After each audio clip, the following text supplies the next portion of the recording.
Hi, I am Umisu. I use they, them, theirs pronouns, and I'm connecting in from unceded Tongva land, otherwise known as Los Angeles. I'm the Director of Content Strategy at One Archives Foundation. This evening brings together scholarship, activism, and storytelling. These three things that are core to our mission, programs, and how we do social justice work at One Archives Foundation. We organize exhibitions to showcase histories previously untold, such as Metanoia, an exhibition that centers Black women's historical and ongoing contribution to AIDS activism since the 1990s. Through our education programs, we support K-12 teachers so that queer history can be taught in a classroom. We also have the LGBTQ Research Fellowship Program. Since 2018, we have provided support for more than 20 scholars, curators, independent researchers to access the archival collections at our partner institution, One Archives at the USC Libraries. We're excited to bring back our fellow, Eric C. Watt, from our first cohort tonight. To support this program, please consider making a donation. At the center of our mission is intersectionality, a commitment to supporting all parts of a human being through recognizing their experience of oppression and honoring their potentials for liberation and solidarity. Eric Watt does this so thoughtfully and beautifully in his work, finding queer and Asian American stories as a quest for wholeness and healing. I know this path really well, and it's an ongoing journey for many of us. I'd like to thank CLAGS, Center for LGBTQ Studies, for co-presenting this event. Special thanks to APGF, Asian Pacific Gays and Friends, API Equality LA for their support, and to Mellon, ACLS for funding Jamie's position, and to One Archives Foundation's board. Special shout out to our board chair, David Farneth, who is joining us tonight, and our team, Jennifer, Eric, and Jamie. Tonight's event will be moderated by Jamie. Jamie Sharon Cohen is a Mellon ACLS Public Fellow. He's also our communications manager at One Archives Foundation. I'll pass it over to Jamie. Thanks so much, Umi. Welcome, everyone. As Umi said, I'm Jamie Sharon Cohen. Pronouns are he, him. I'm repping the East Coast, Lenape land, Brooklyn, New York. And it's so wonderful to be here, to be able to introduce and celebrate Eric C. Watt and his new book, Love Your Asian Body, AIDS Activism in Los Angeles. I'm so excited to talk about this book, which is just such a feat in so many ways, and I think such a contribution to so many fields and so many projects and so many futures. So I'm just really impressed, and I'm excited for you all to encounter this work, and also excited to hear what you have to say and what you want to ask to Eric. So tonight we'll be graced with a presentation by Eric. We'll get to see some of the research that informed this book, and then we will have a conversation and invite you to chime in and ask questions as you will. So without further ado, I'll turn it over to you, Eric. Thanks. Thanks, Jamie. It is really an honor to be here. This book was written with a lot of help from One Institute, not only of the archives, but also the staff too. It's just been so helpful, and we can talk a little bit about that later. But I want to get to the discussion really quickly. And I just want to say I chose to tell this story in a more visual way because it was such a lively period, the 1990s of AIDS activism. And I think that by going through some of the photos and the visual images that you'll get a sense of like what it was really like. And it's just an interesting way to look at the AIDS activist, AIDS movement in that way. Let's see. Okay, so just very quickly, this is a very truncated selected timeline of AIDS, right? So it stopped in 1995. I think by then, when the protease inhibitors came out, it really changed the movement. And we're not going to focus on what happened after that so much this time. So, but we just want to acknowledge that the AIDS epidemic still continues to this day. So it didn't stop in 1995. It's just a story today is going to end around 1995 or so. So just a couple of things to highlight. The first case, if you don't remember, and those of you who might be born after this, but those of you, even those of us who went through the AIDS active movement, sometimes forget like how crazy the timeline was. Like the first case was reported in 1981, and we did not even identify the virus that caused it until 2 years later in 1983. President Reagan at the time did not even acknowledge that there was AIDS epidemic publicly until 1985, 4 years into the epidemic. And that was around the same time that his friend, Rock Hudson, died of AIDS. And that kind of changed how the public perception of AIDS became more of a sort of a dinner conversation, you know. So, and then in terms of activism, why ACT UP, which is one of the like most upfront and most radical organizations that came out of this movement, started in 1987. So 7 years into the epidemic, right? And by 1990, we have a very heavy investment from the government in AIDS funding through the Ryan White CARE Act. Ryan White, the teenager who died in 1990, just earlier that year. And this bill was named after him, and this funding still continues to this day, but that was 10 years. So for a long time, AIDS funding was very, very minimal, you know. So I just want to lift up that just to remind people what that period was like. But to understand the paranoia and the discrimination and stigma of AIDS, you kind of have to understand what's going on before AIDS, right? So in the so when you think about like the Stonewall Rebellion happening in 1969, and at the same time, you know, there's the sexual revolution, right? The 1970s, you have the feminist movement, you have the anti-war movement, and it's such a contentious period. Everything was being questioned. You know, marriage was being questioned. Straight people don't even want to get married, even in the 1970s, because, you know, the people were already questioning all these traditional institutions. It was the same time that there was a lot of laws around sodomy. There's still, until much later in the 70s, that, you know, homosexuality was considered a mental illness. You know, so while people are coming out and identifying as LGBTQ people, all these things were happening. So AIDS was sort of become this really major battleground of this culture war, right? And for the Asian American community, a few other things complicated this. One is the Asian American movement. People were not even calling themselves Asian Americans up until 1969, so around the same time as Stonewall. So they have two really different identities, very new identities. And if you belong to those two identities, they don't always come together very well in the 70s or even the 80s, right? And then you have the 1965 Immigration Act, and then also the American War in Southeast Asia that really brought in a lot more immigrants and refugees into this country and making the Asian American community very complex, right? So before 1965, most of the Asian American community was actually born in the United States. So the Immigration Act and also the war in the 70s changed that. It became much more of a foreign-born population. So I just want to name that, but the complication. Quickly, in this slide, in terms of locally how Asian American AIDS movement happened, it happened around the same time that ACT UP was founded. There was a group called Asian Pacific Lesbians and Gays that was sort of the predecessor of one of the co-sponsors tonight, the APGF. And they have a small committee called the AIDS Intervention Team that was formed in 1987. It was really formed to support members who are HIV positive at the time. It wasn't really outward facing. It was really focused on their members. And partly APLG at that time wasn't really doing a lot of stuff in the community. It's really more of a insular space. By 1992, AIT became an agency called the Asian Pacific AIDS Intervention Team.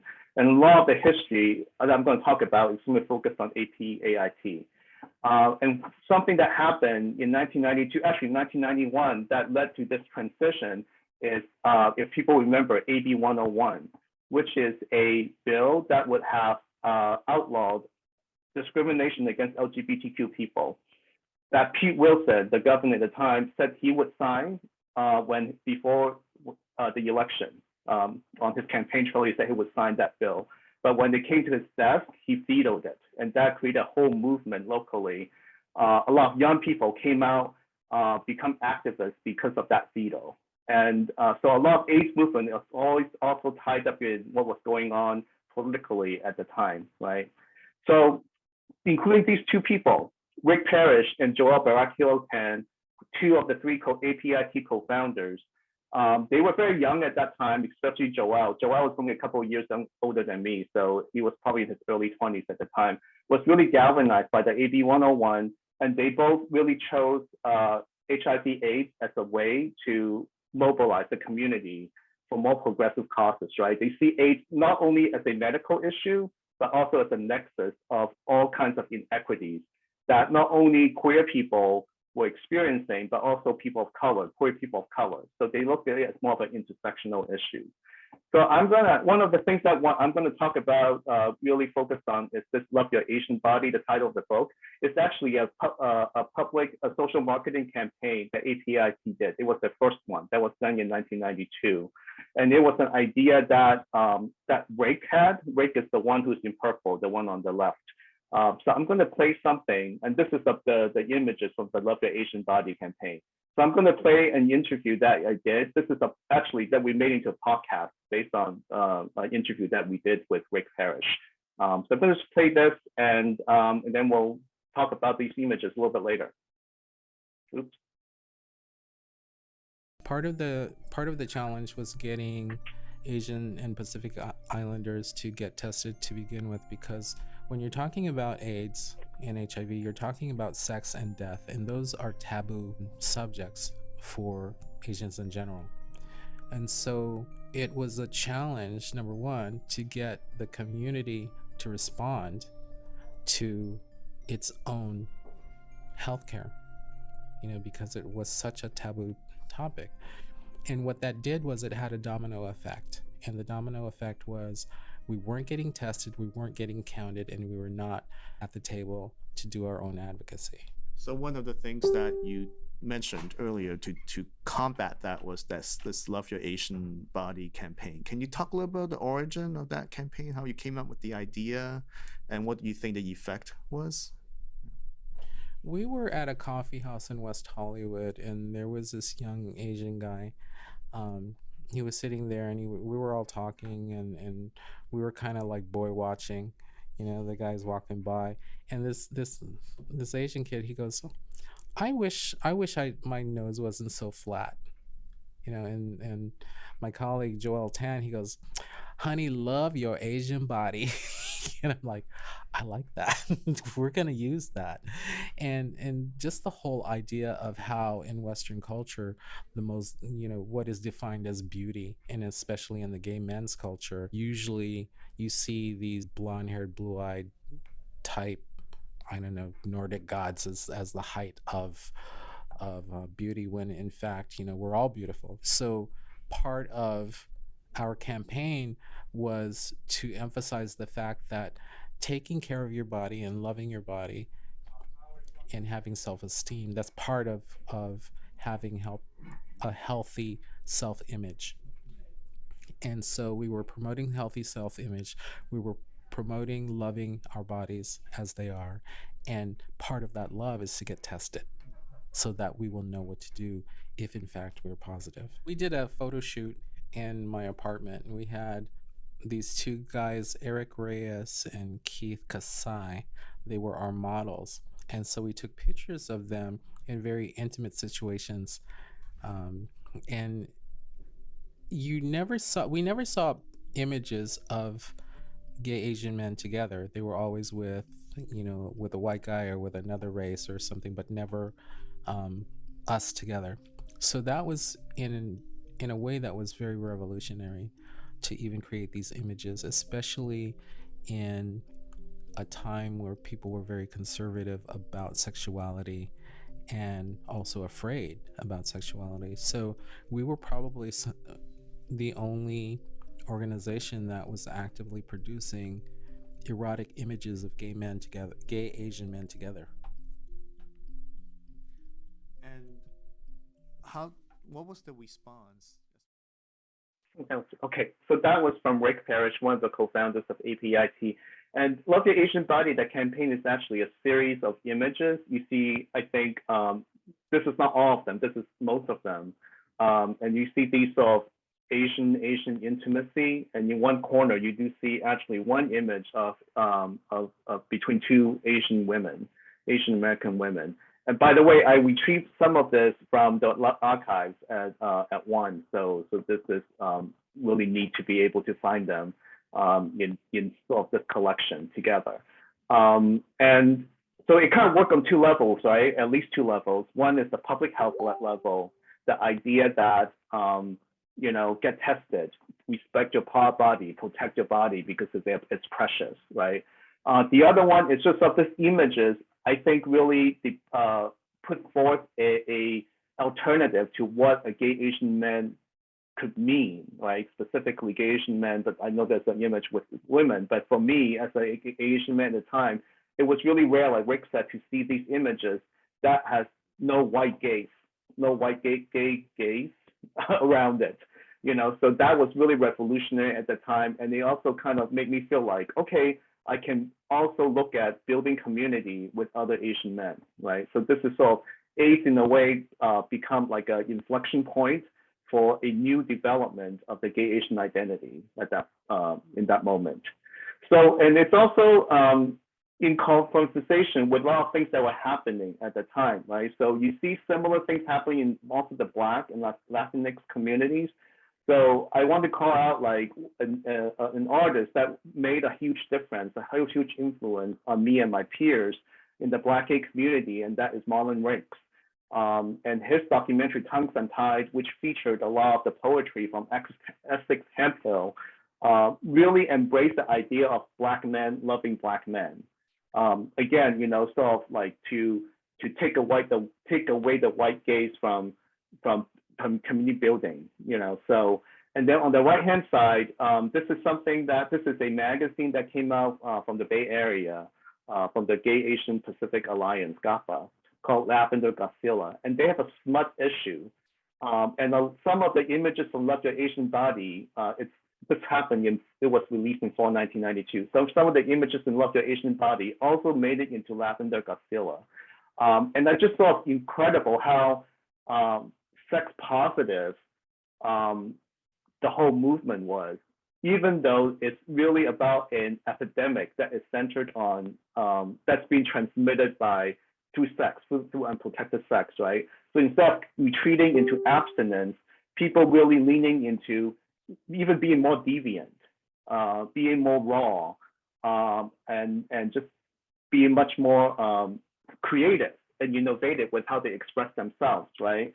So with that, I find it also very remarkable. So just to give you a sense, this is a whole tradition of sex positivity that actually came out of the AIDS movement.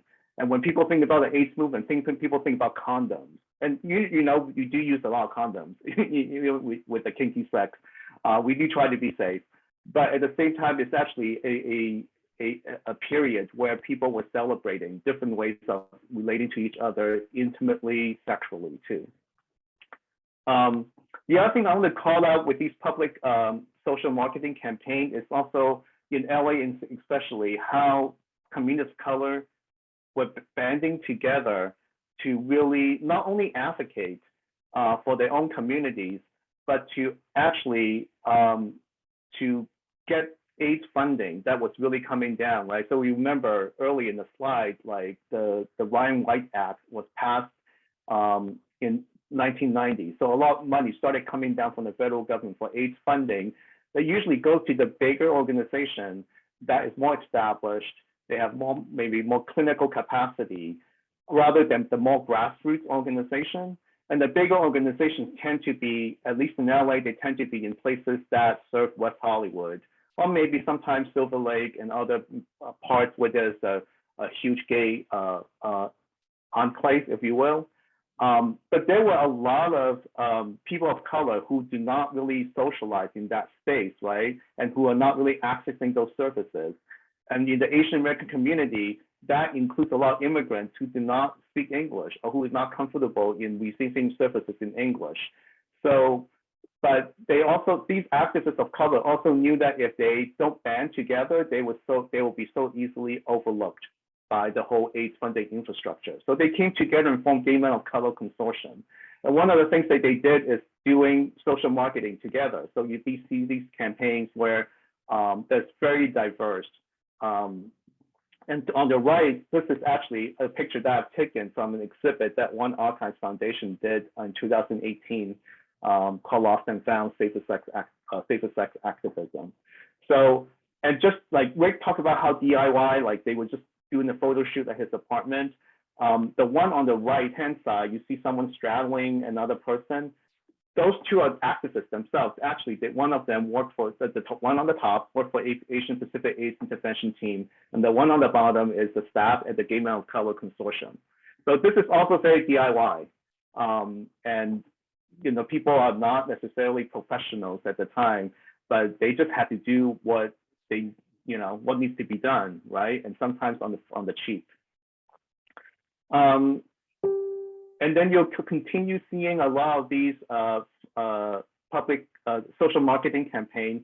So on the right, this is the first campaign that focused on the trans community, transgender community, particularly trans women, who is a part of the one of the high risk groups for HIV transmission. And this one is called Bionic Woman. And the idea behind it is, I don't know if you can see it, but these are like call-out boxes of the different kinds of surgeries or procedures that a trans woman might go through if she decides to do full transition. And then there's a cost to each procedure, right? And so the idea is, hey, you spend so much resource on your body, you want to protect it, so use a condom, get tested, the same message, right? It was kind of a controversial within the agency because the boss who of the employee on the staff who designed this campaign did not like this campaign, and he is a cisgender man, and he recognized that like commodifying the body seems kind of problematic to him, but the community really responded to it. So he kind of listened to the community, and this campaign was able to move forward. So the model, actually, there are two models in this picture. The face is a staff, but the body belongs to someone else. And on the left, this is actually a group of APIT staff mingling with two go-go boys that were part of another campaign that they did later on, right? So I always find this interesting because I think these campaigns really speak to the community, to create the LGBTQ communities, and sort of using these kind of codes to attract attention. So what would happen is, I was a volunteer at that time, I would pass out these postcards, right? And because how attractive these postcards are, how curious these postcards are, that people would come and we can have a conversation about safe sex. So these are sort of incentives for people to have these conversations about protecting themselves. And then, APIT was actually pretty advanced in terms of linking the epidemic with the women's community. So there's a huge campaign around women and AIDS that APIT did, often feature a lot of young women who are attracted to the AIDS movement because of the activism when they were college students, So AIDS was actually very co-gender kind of organizing in the Asian Pacific community, but at the same time, it doesn't mean it didn't have any problems. And I'm not going to go into that today because we're going to run out of time just talking about like sexism and chauvinism in the movement.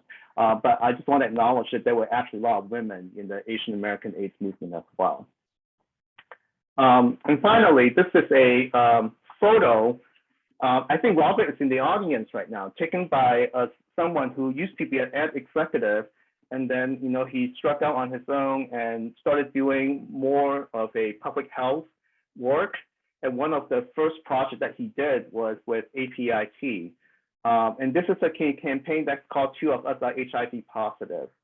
And people you see on this billboard are pretty much like APIT staff or co-workers of other divisions within the bigger agency that APIT was part of. And so it's featured different ethnicities, both male and female, young and old. The idea is you cannot tell who is HIV positive just by looking at them, right? So anyone could be HIV positive. And this is actually the first foray into doing these kind of messages in more mainstream Asian immigrant communities. And you really could hopefully to destigmatize HIV in those communities, because APIT at that time recognized that if someone is too ashamed in their own community to come out, then they're not going to seek help. So this is a link between destigmatizing AIDS and also destigmatizing homosexuality or non-heterosexual sexuality. And you see this billboard on above a Korean car dealership. And this is something that this is a picture that Robert took on the first day when the billboard was unveiled. And he went to the intersection where the billboard was and took this picture and also gauged people's reaction to the billboard. So there's a fascinating story about that in the book as well. But I included that because I think it kind of signals how it went from a very targeted to LGBTQ community kind of campaign into much more broader campaign. And this is the same campaign, but this is done in Vietnamese. And this became a flyer, and you'll see it in the periodicals, the newspapers in that community. To the point where like mainstream Hollywood become much more active in raising money for APIT, right? So when you think about it, Hollywood is one of those communities that was much devastated by the AIDS epidemic. So they started attracting a lot of Asian American celebrities. So Amy Hill, I hope some of you recognize her because she's been doing this for a long time. She's in different TV shows nowadays, but she was also doing like, I want to say stand-up, but more like performance art. Like, so this is a one-night benefit that she did, the one-woman show called Reunion. I think it's about her mother. And she dedicated the first night as a benefit for APIT. And there's a picture of her on the right with Amy Hill, with the founding director, Dean Goishi, one of the three co-founders at the time. So that's a picture of him. And I just wanted to end with this picture. It's something that we did about 4 years ago when I first shared a lot of what I was finding out, these stories that I was sharing with them. I always love to have people who live this experience to tell these stories. So Rick, you can see, is sitting in the middle, but all these other folks are also in the book as well. They were there to tell the stories, and they can't be here. A lot of them cannot be here today, so I choose to tell the story through the visual images that they create. So I'm going to stop there, and I'm really looking forward to having a conversation with Jamie and also the audience too. Thank you so much, Eric. Please take a breath. I know, it's really quick. I was trying to get to the conversation. No, that was so great. And I think there's some interest in some of the particular images you showed, which we can get to. But wow, it's so great seeing those images. It was so great hearing the clip from Rick. I think, it makes me just think about how you integrated all of these oral history interviews into the book and somehow managed to preserve on the page all of these individual voices. And you actually narrate that section and include some of the speech that he gave. And I was just so amazed by how you were able to like take from all of these voices or include all of these voices and also create this very narrative story, right? That's like fairly chronological, kind of tracking the development of this work. And I was wondering if you could talk about that process of how you drew upon these interviews that were, fairly dispersed, and how you got to this like really super readable narrative book. Yeah, I'm going to reference something that Umi said at the beginning about one, that it's sort of like supporting storytelling, supporting research, but also scholarship and storytelling. There was a third thing that you said, I don't remember. But I think those three things kind of encapsulate what I think this book is in a way, because it does use that scholarly research method of oral history, the archival history. But in presenting these stories, I was very clear that like I want the stories to be the primary focus. It's not about me being the expert, and theorizing their experiences and trying to compare it and validate it by bringing some other sources of knowledge in, right? So, and I see myself more of a storyteller anyway. I did not have a PhD. I decided not to pursue that because I really want to focus on more community-based type of research. So, and I'm not affiliated with an academic institution. So there's no pressure to write it in a way that will satisfy, that kind of academic career. So, so I struggle with, but then I don't know, I know how I don't want to write it, but then I struggle with how I want to write, how I should write this, right? And in the acknowledgement of the book, I talk about this episode with my therapist, actually, who asked me like, well, when I shared this problem with him, he asked me, well, what do you think the tone of your life is? And I said, what do you mean? Like, that's why I'm here. I'm sitting on the couch trying to figure out my life, and then after some conversation, he said that, well, I always see you as someone who like really value empathy, and that's how you should write the book. Why be a different person when you're a writer? You should not be trying to be someone else. So that really helped me.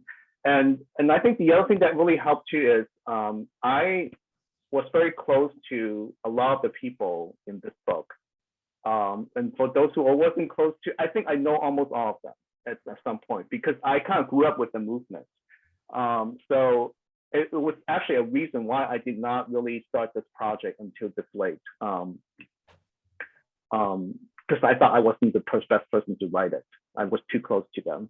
But I realized that like, because now that I have written it, I realized that the closeness was actually an asset because their voices are always in my head. It's not just the 2-hour interviews. It's like who they were outside of the interviews, right? So it just allowed me to, I think, weave a tapestry that really focuses on how the community is moving forward rather than, but at the same time, really paying respect to the individual story as well, because I love these people, So I think in some ways that it's sort of an academic no-no because that I'm not being so distant, but in another way, I felt like it's who I am and it's that relationship is not going to change. So why not lean into it, So that's how I kind of came to that approach to the book. Yeah. Mm-hmm.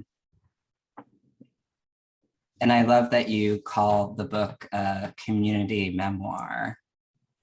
It's yeah. So cool. I think you're sharing authorship in some way, but you're also really showing how, yes, there were leaders and people who did a lot of work, but there was also this kind of decentralized work going on in terms of like grassroots work and so many different perspectives. And you really don't like flatten, I think, the narrative in any way. And you also don't shy away from like criticism or acknowledging limits of the work that was done, changes, that might have been made, or even the limits of your own scope as a writer, which I really admire. Yeah, I hope I did that well. I mean, I want to be very honest about the history because I don't want it to be like, this is the golden age, of organizing, queer organizing. But I think that's where empathy could help. Like if you're only critical, then yeah, I think it would come off the wrong way. But you can still be critical and be loving at the same time. And I hope the people that I write about will be the judge of that. But that's my intention anyway. Mhm. Yeah, and I guess one final observation I'll just share that I was really struck with is that you're telling the story of this particular period and focusing on HIV/AIDS organizing, but really emphasizing that the HIV organizing that was done in the Asian American community was so influential for organizing that was done in, like, all organizing that was done in Asian American communities. And that, like, there was really like a leadership movement coming from the AIDS activists and the community doesn't really make sense, but coming from AIDS activists in various Asian and Asian American communities. Yeah, I mean, when you think about how public health, the AIDS movement, not just in the Asian American community, AIDS movement in any community really changed the way we did public health in this country. And how many of our current leaders in the Asian American community in the public health sector really cut their teeth in AIDS activism, because that was the thing. That was the most innovative thing that you could do, trying to figure out how to prevent people from getting sick in an epidemic, right? Like, before COVID, that was it, So they really cut the teeth on. I mean, and these are not just queer people, these are straight people too, who are active in the movement because the opportunity presented itself and they rose to the occasion and they became leaders right now in the field. So yeah, definitely. It really influenced that leadership. Yeah. Great. Well, there's some chatter going on in the chat. So I also want to just invite people to either write a question down or we can unmute you if you would like to ask a question or share something with Eric and everyone else here. So.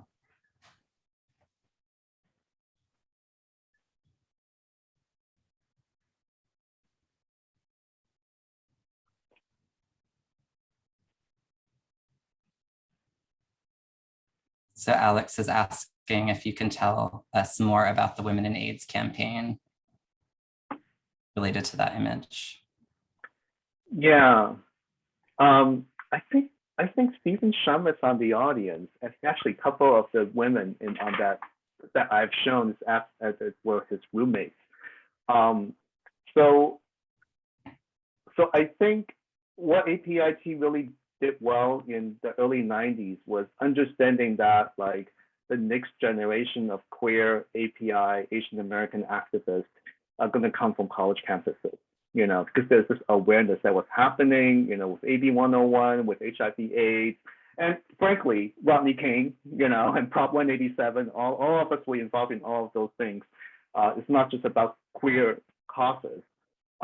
So they really outreach to, and then we were the one who were going to bars, right? We're the one having conversation with other young people, and we have access, and we have time, relatively speaking.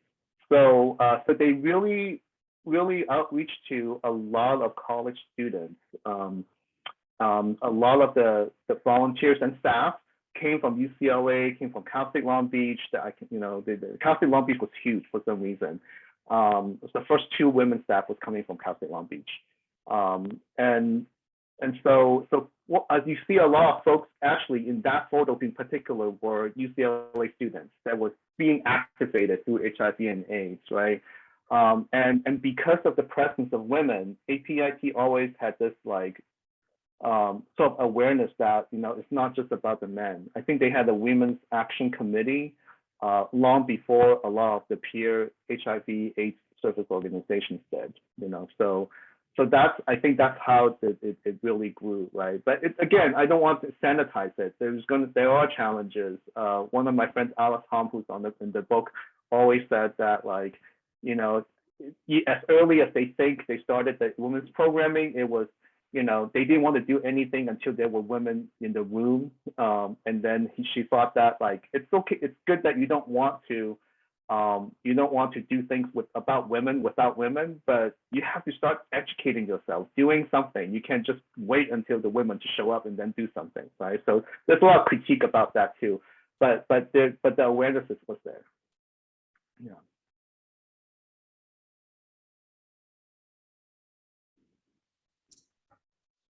Seeing a lot of gratitude in the chat.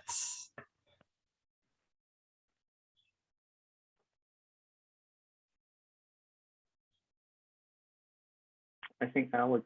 Hi, Alex. Hi, Eric. I was listening, and I was in LA for most of the time you were discussing, but I'm not sure that everyone on the calls is in California. So a lot of the things you were rattling off were very California, LA specific laws that were happening in California and organizing in the Asian Pacific Islander community that are probably pretty specific to Los Angeles and California at that time.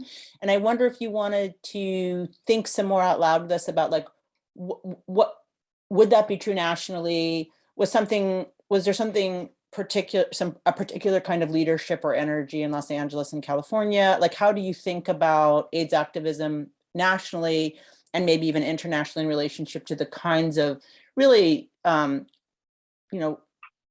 forefronting leadership that was occurring around these communities and these questions in LA and California at that time? Like, how do you think about that in the book, or how do you think about it just with us in the room? Thanks. Yeah, thank you, Alex. I think you're definitely right. Like stuff that I mentioned around Rodney King or Prop 187 or AB 101, it's very California centric. I don't know to what extent something like, George Floyd, for example, like have national implication. I don't know Rodney King did I don't remember if it did in the 1990s. It resonated outside of California. I really just studied LA because this is I consider this one of my hometowns, and I just love LA, and this is where my activist work has been focused on, very locally. I mean, not even like outside of LA, outside of Southern California. So I can't really speak to that, but I also know that, like, having read other works by queer API scholars, that I think in New York, for example, Miss Saigon was a huge way to organize people in the queer API communities. So maybe there is something to be said about like how these issues could have these local impact. But I think what really interests me, or what really attracts me, even with that example, is how intersectional it was, right? It wasn't queer. Miss Saigon wasn't just about misrepresentations, about other things too, and people question why like queer community will care about Miss Saigon, right? It's not just because we love musicals, but it's because, it happened in a very specific context of a very mainstream LGBTQ organizations locally use that as a fundraiser, despite the very like horrible Asian stereotypes that embodied. So I felt like, I think in the 90s, there is this call for us as queer people of color to look at things very intersectionally, So I don't know if that answered your question, but yeah, I mean, some of it I just couldn't speak to because it's outside of my expertise. Thank you, Eric. Yeah, I think that's actually one of the strengths of the book too, that it is so LA specific, and through the lens of API experience in particular in LA. There's a couple of questions, actually a few questions popping up. There's a question about the connection between AIDS and sex positivity. And I think you touched on that a little bit, but that's a big theme in the book, I think also.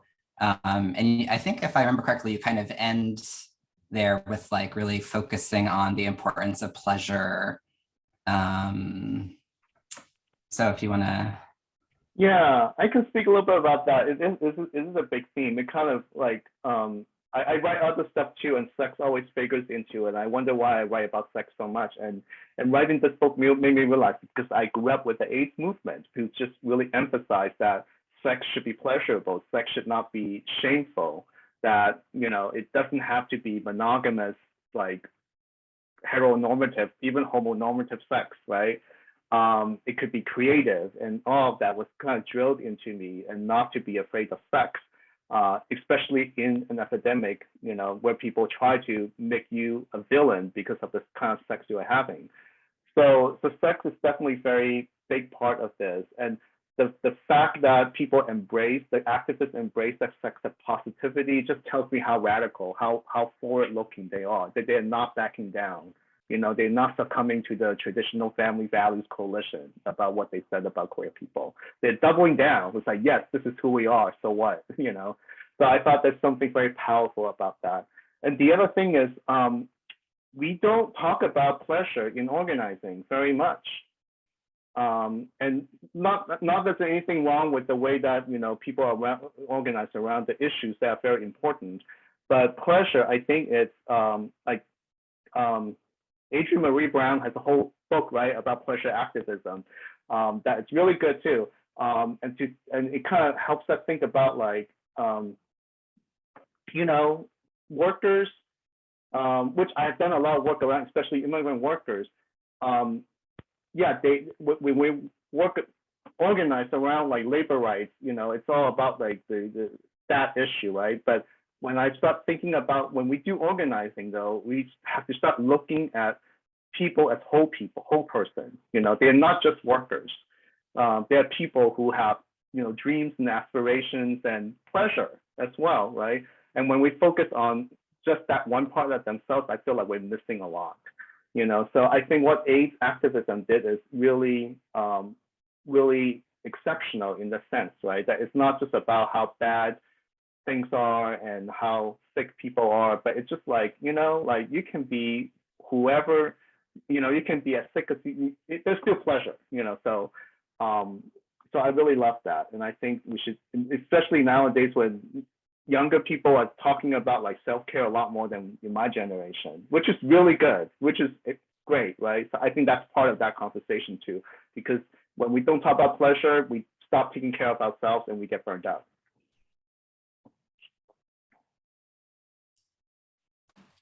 Yeah, that reminds me also of how in the book you describe that so many of the events that APAIT put on included food, and that it was really important to create environments that felt like welcoming and really did embrace like the whole person, right? Like not just saying like, oh, you just need this service or whatever, but there was a real like community building and like including yeah, space and food and conversation.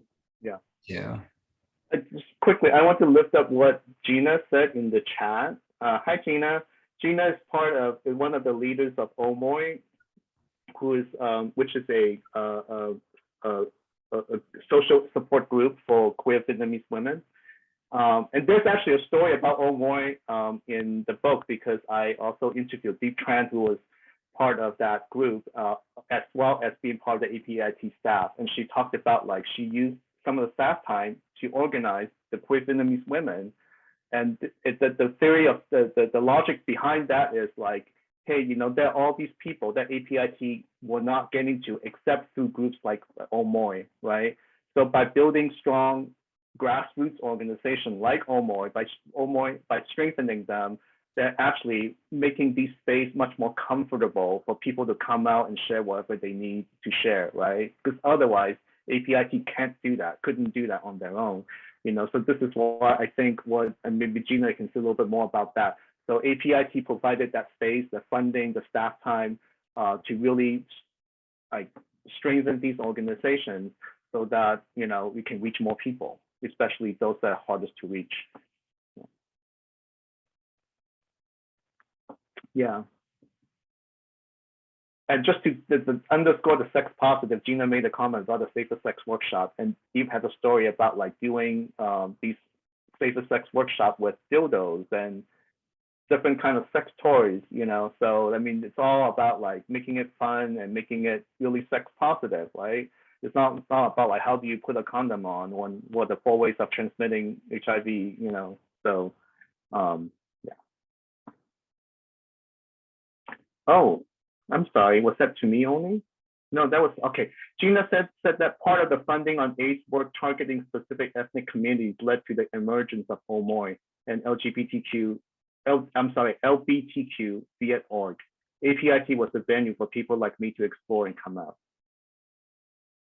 Oh yeah, Gina, if you want to say something about that too. And thank you, Umi.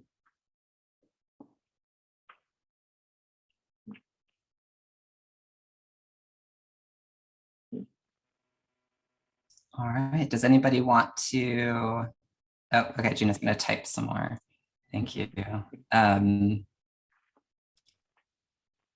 think, you know, we have a couple minutes left. If people wanna just like unmute and say hi, or might be nice just to like hear some voices, but either way, I want to thank you, Eric, so much. And I really encourage everybody to read this book. It's definitely, you know, beach reading or what have you.